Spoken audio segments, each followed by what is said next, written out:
So let me tell you how this came about, this book.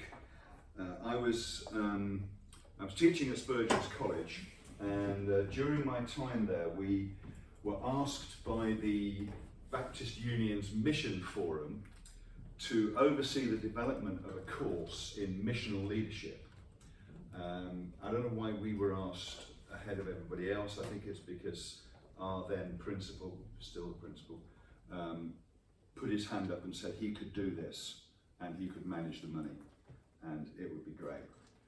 So we appointed the Reverend Dr. Sally Mann to help us to write the material.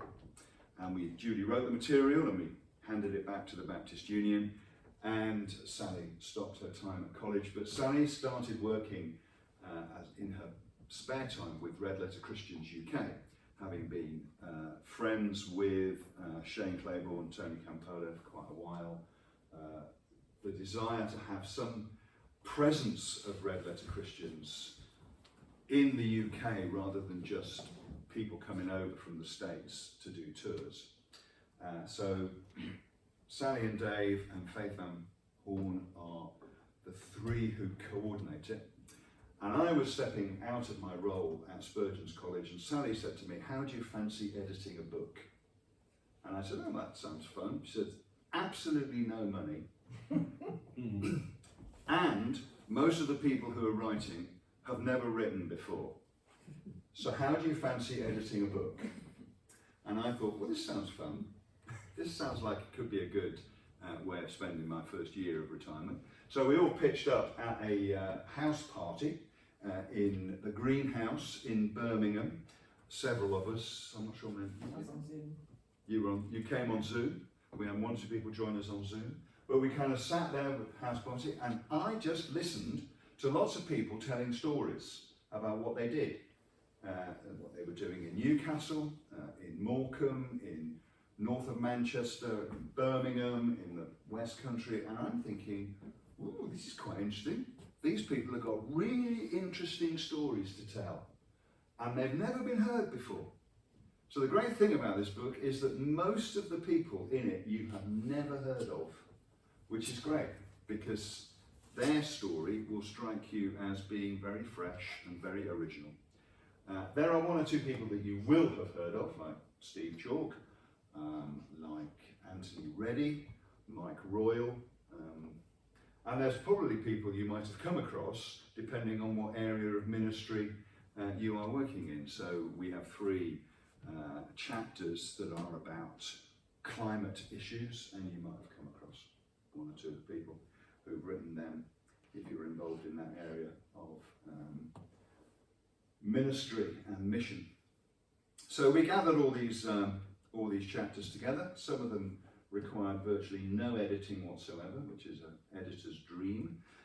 Some of them required rather a lot more editing, but all of them had in it the germ of a really good story. And so we put them all together. We got some dialogue partners, so the book is interspersed with dialogues with somebody from the editorial group and people from beyond the pool of authors who reflected on what a section of the book maybe was telling them. What's the Spirit saying through these stories? And so the book is interspersed with these dialogues. Having said that, you can read the book in any order you want. You can read it from the back, you can decide, looking at the contents page, oh, I fancy that story, read that story. They are not sequential in any way at all.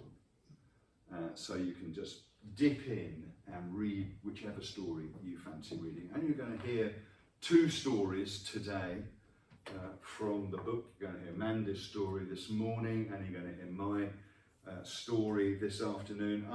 I have 2 chapters in the book, which is partly because I'm the editor, and therefore I could decide whether to do it. But the second reason, which I'll fill out more this afternoon when I'm doing my session, is that because this book is coming in an election year, inevitably this year there will be an election in the United Kingdom, I felt very strongly that we should have something that touched on policy issues to do with justice. So I wrote a chapter called Can We Tax Our Way to Justice, which reflects on how public finances might work in the interests of making a more just society. So that's this afternoon's topic. This morning I'll let Mandy introduce her topic in a moment. I highly recommend the book to you. It was a joy to edit. It's a joy to have read it after it came out, having edited it. I discovered things when I read it in print, and I thought, oh, I didn't see that when I was editing it. Maybe I should have done, but I didn't. But they were good things that I missed, not typos, lots of other things like that. So we have copies that you can buy. If you order it from Amazon, it will cost you £15, but if you buy one from me, it will cost you £10. Fantastic value for money. I haven't worked it out at cost per word, but it's very tiny cost per word. And I don't think I need to say anything else really on way of introduction. I'm delighted that Mandy has come to join us. Otherwise, I'd be doing this on my own, which would be terrible. But I'm delighted that Mandy's come to join us because I really enjoyed reading her chapter. I didn't know Mandy at all. So this chapter arrives in my inbox and I start reading it and I think, this is good. Ooh, this is really good.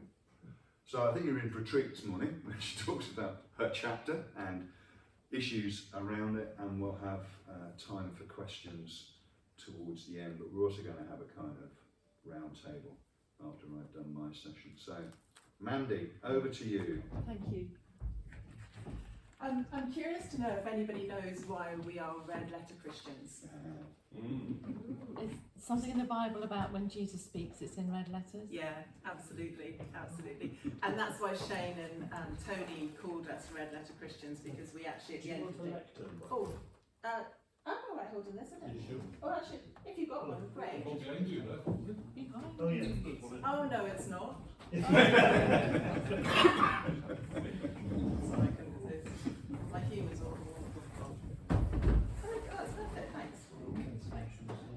I'm impressed that I have an iPad because my husband was getting really concerned about the trees that I was using every time I went to speak somewhere, because I'm a woman of a certain age. I'll put that right out there now. I forget everything, and I was actually going to places and I couldn't even remember my surname one time, so I was writing everything down and coming out with reams of newspapers, reams of papers, and my husband said that I really need to get you something that's just electronic so we can save a few trees on the planet. So it was really, and also I don't forget everything anymore. So red letter Christians, and that for me really drew me, because when I collided with Jesus in my 20s, I had an incredibly dysfunctional childhood, went completely off the rails. I was a textbook rebellious child, ran away from home, lived with a drug dealer boyfriend, hung out with Eric Clapton. I'm godmother to Eric Clapton's guitarist son. My lifestyle was sex, drugs and rock and roll all the way. And in New Zealand, I literally collided with Jesus, and because I was so rebellious, I needed to collide with something that was going to make me live outside of myself and live for something outside of myself. And that's what Jesus did for me.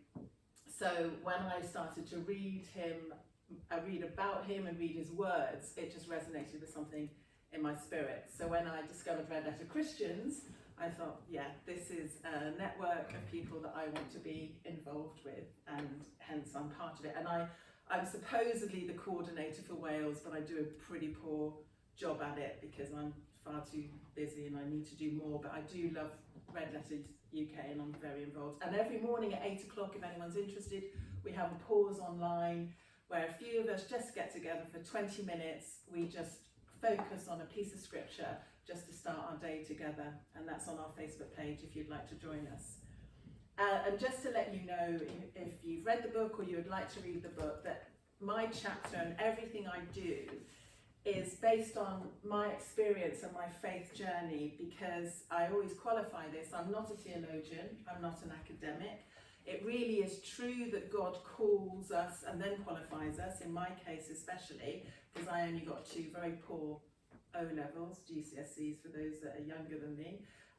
So I am amazed when God puts me in positions of influence, because I just think, Lord, have you got the right woman? And my husband just basically says, you interview well. You must interview well, because he doesn't know how I get there. But God doesn't, he calls us and qualifies us. So everything I'm sharing with you now is about my journey, really. I love it when it's all about me. So it's about my journey, my experience of Jesus, my experience of seeing justice, how I had to reframe my thinking and my preconceptions and my preconceived ideas. So I start my chapter by sharing that I unwittingly became a single parent when my first marriage collapsed 20 years ago. I was living in Bedfordshire.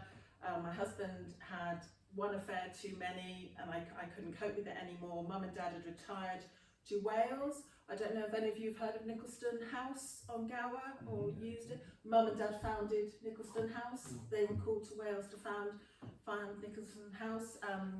So I moved to Wales with my 3 children. We were in an absolute mess because we literally lost everything. We lost our home.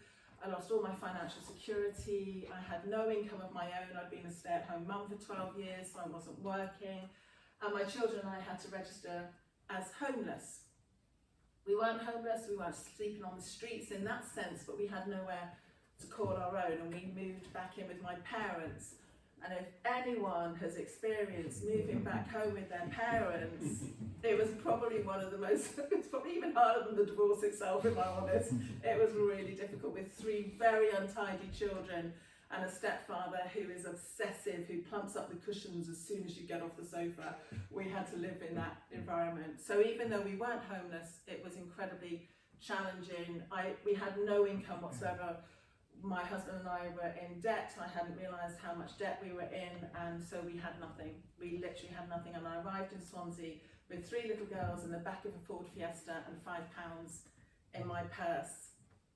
And what that experience did, it's obvious by my voice that I had a fairly middle class upbringing. I'm a middle class white girl, and suddenly I found myself sitting in an old way house in Swansea, which was a benefit centre, claiming benefits, and I was sitting there in that room and just feeling incredibly humiliated and embarrassed, and I hated being needy, and I just felt in that moment the most amazing sense of peace, that what I was going through, God was going to turn into something good.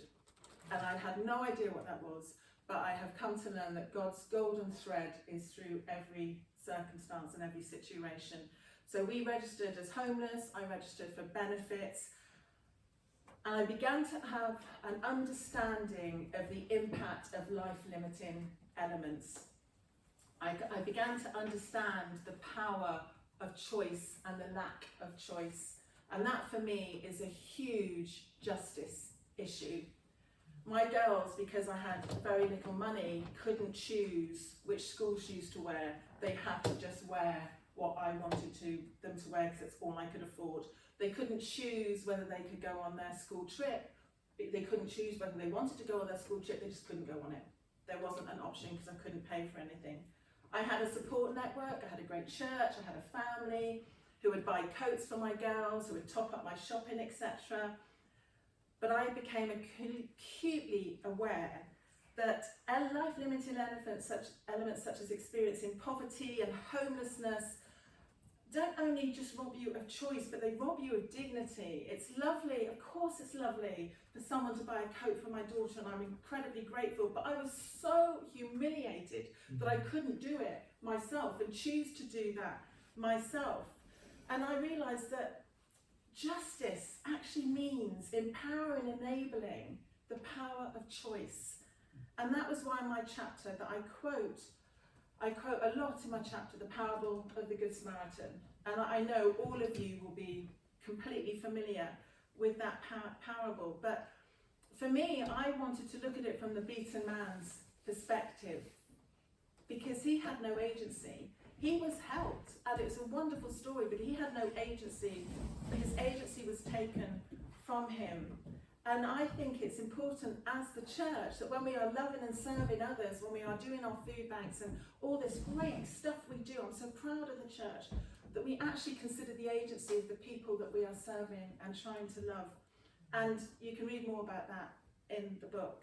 But the story of the Good Samaritan, I'd just like to share with you a few thoughts that came out of my chapter and that have helped me reframe my narrative and how I look at people who are suffering and experiencing life-limiting elements. And I fell in love with Jesus partly because of this story, because it's so rich and it's so deep when we go into it. And for me, I learned so much about my assumptions and prejudices.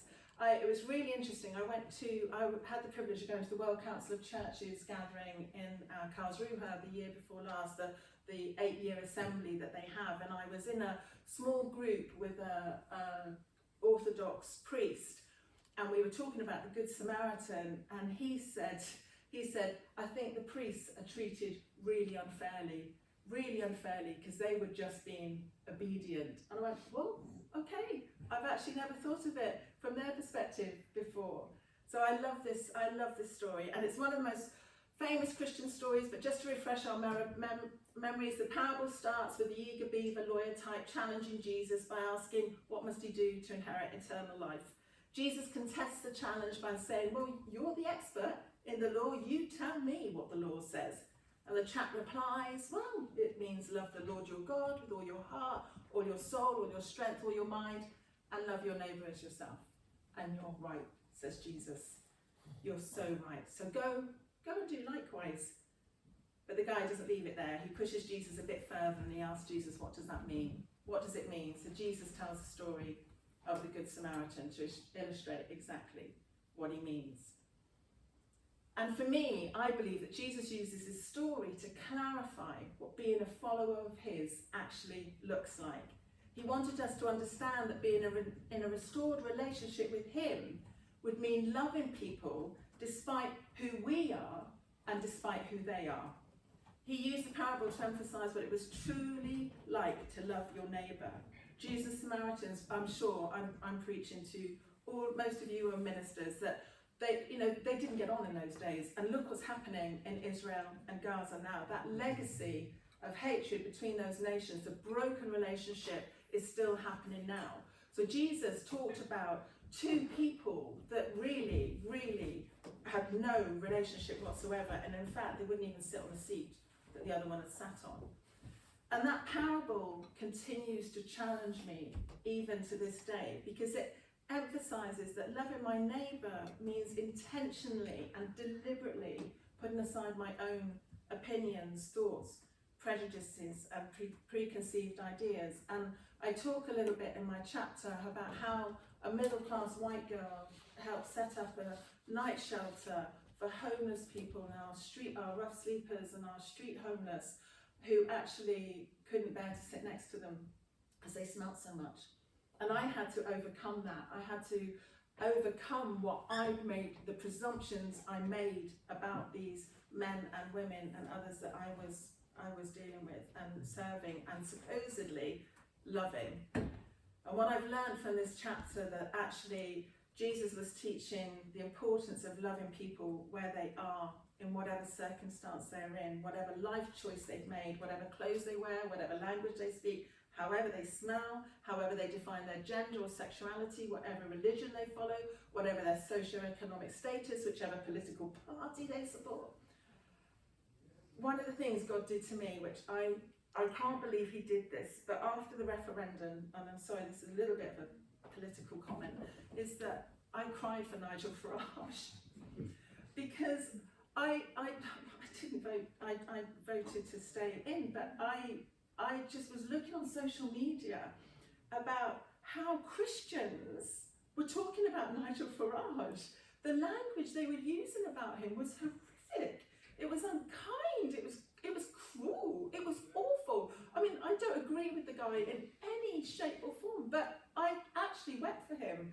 And I thought, That's what you've done, Lord. Because of this parable, I'm looking at a man who has actually caused this country, in my opinion, incredible difficulties, incredible suffering, and yet people are treating him like this. And I cried for Nigel Farage. So I believe that this parable was teaching us that how important it is that to understand that unconditional love transforms circumstances in life, and that unconditional love Jesus gives us results in his compassion and his result in true, what I believe is true justice. Okay. In the chapter, I quote Martin Luther King Jr. talking about the parable of the Good Samaritan. This is a great quote. So King said, "On the one hand, we are called to play the Good Samaritan on life's roadside, but that will only be an initial act.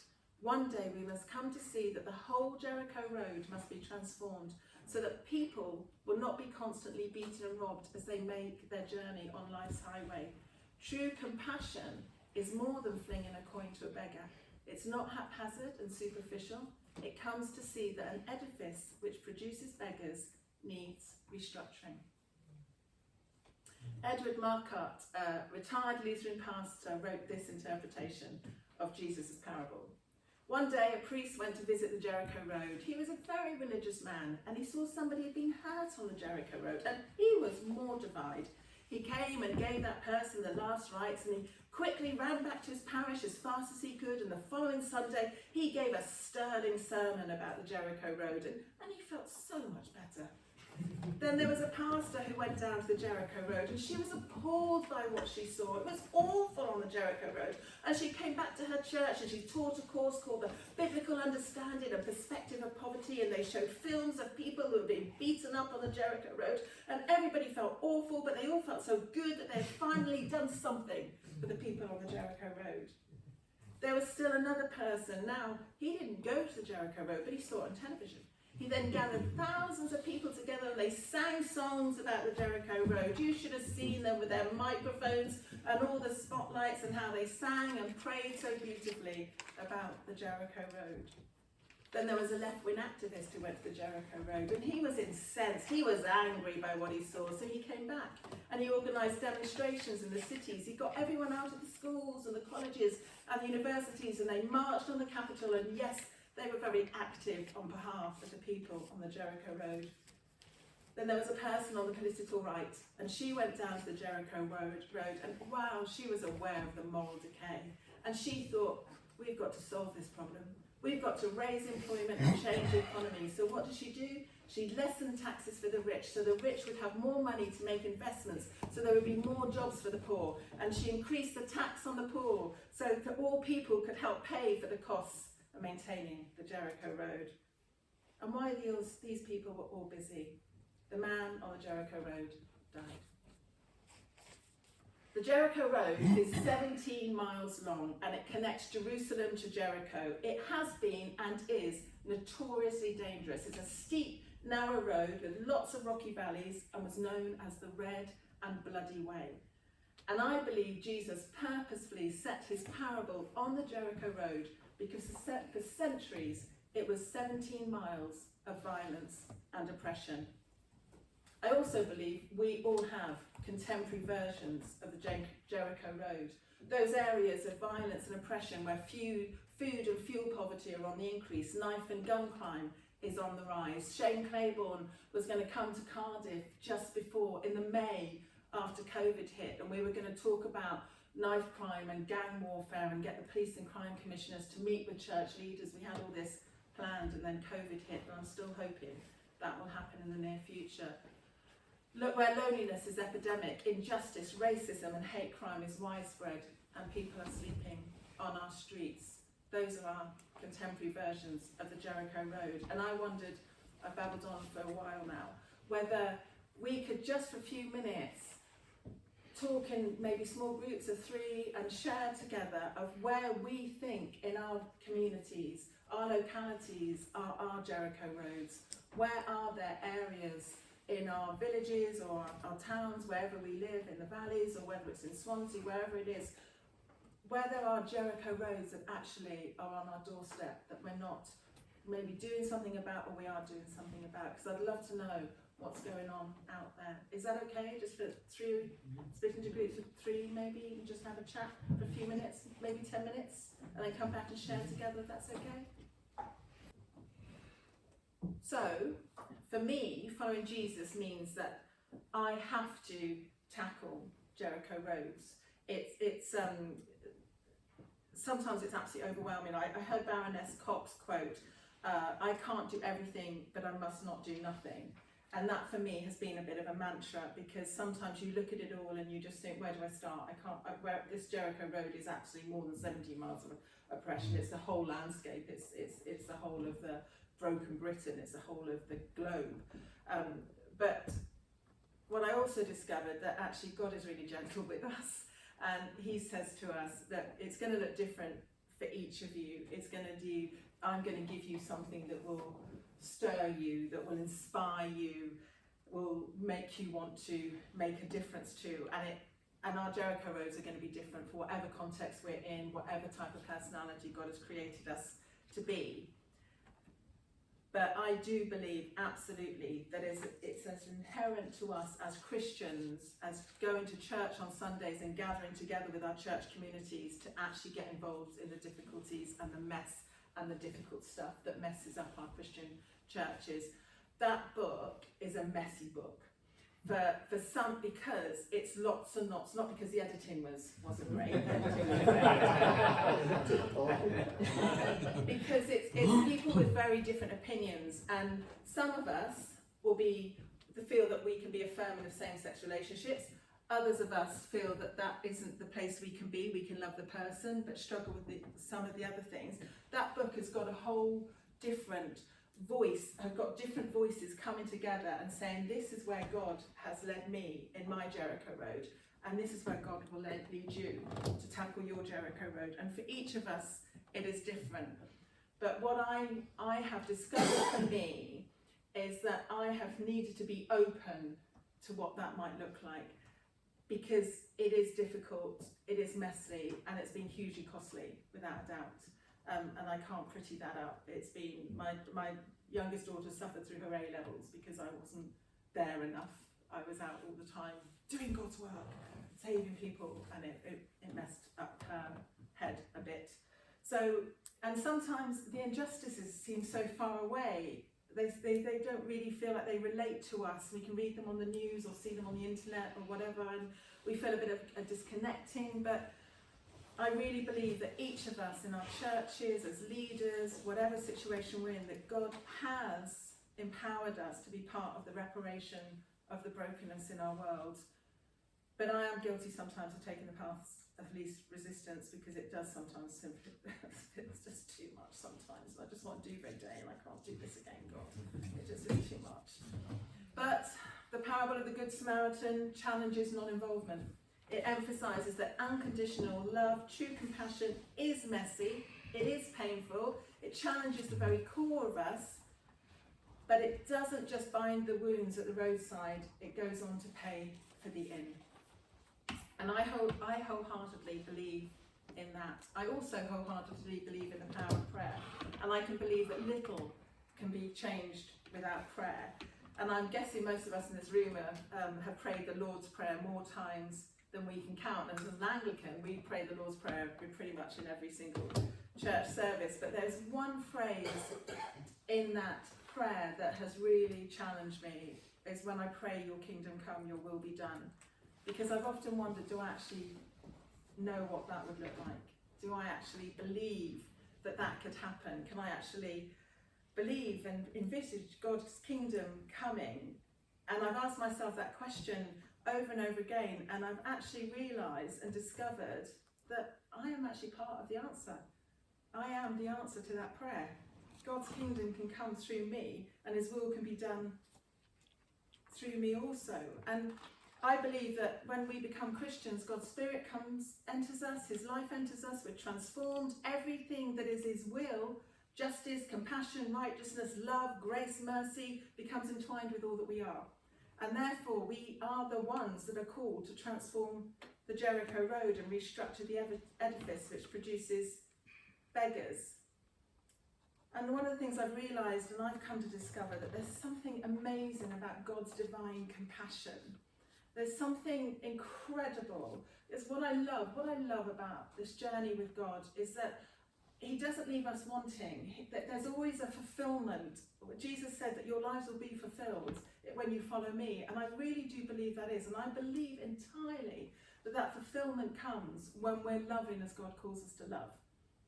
I spent years, I've written this in the book, petitioning God to show me what He wanted me to do.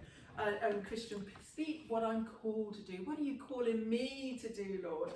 I was convinced it was going to be a big, sexy mission out there in the world. I'd come back and I'd be in demand on Christian platforms to say how I had converted thousands of people for Jesus, and I'd be much in demand. And one day I was pleading with Him, reminding Him, here I am, Lord, send me. And when I just began to sense that all God was saying to me was, I'm calling you to love. And the conversation was something like this, what? You're calling me to love? Well, yeah, you're all about love, Lord. I get that. And He said, I'm calling you to love. But I was really frustrated and felt cheated. Is that it? Is that it? You're just calling me to love? But God's nothing if not persistent. And He basically said to me, yeah, I'm calling you to love. And then I believe that's what He says to all of us. I'm calling you to love. And pretty much for most of us, we can choose how we do that. We can choose how we do that. But some of us will be called to specific Jericho roads. And I really admire those people that are specifically called. You know, in my world, they'll be called to be priests, or they'll be called to be missioners, or they'll be called to do different things. Some people will be called to the homeless. I didn't feel particularly called to that people group, but I do know that God gave me a love for people on the margins, because as a single parent, I always felt on the margin. If you have single parents or singles in your churches, just be aware of them. Bank holidays, pants for us, were pants. I never got invited to anything because everyone was doing coupley things and family things, and as a single person I was left on my own, and it's really hard. So I understood a little bit, glimpsed a little bit of what it's like to be on the margins. So I felt, yeah, God, you want me to be that person that includes people in our church life. And I believe that what I think I've discovered that God has done, He gives me something that I call the heartbeat of my soul. That when I'm in a situation, I see something on TV, or I read something quickens in my spirit, that I react to something, that I feel agitated. Maybe it's the climate, maybe it's something, but there's something that particularly gets me, and what gets me is loneliness. That's the thing that really gets my heart beating.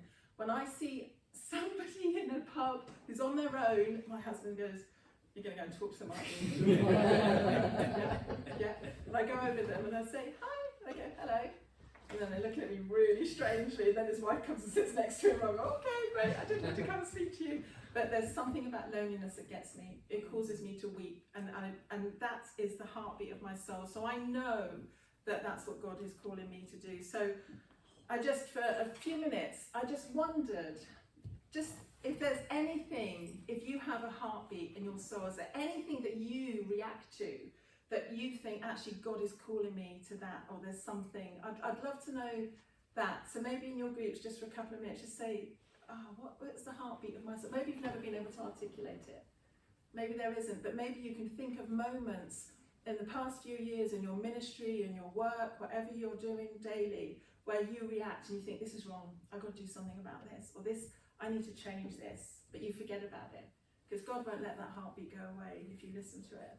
So just for a few minutes, just go into your groups and just let me know whether you've got a heartbeat of your soul, something. And maybe it's to pastor your flock. You know, that may be what it is. But just, I'd love to know. Just a few minutes, 5 minutes just to do that one, please.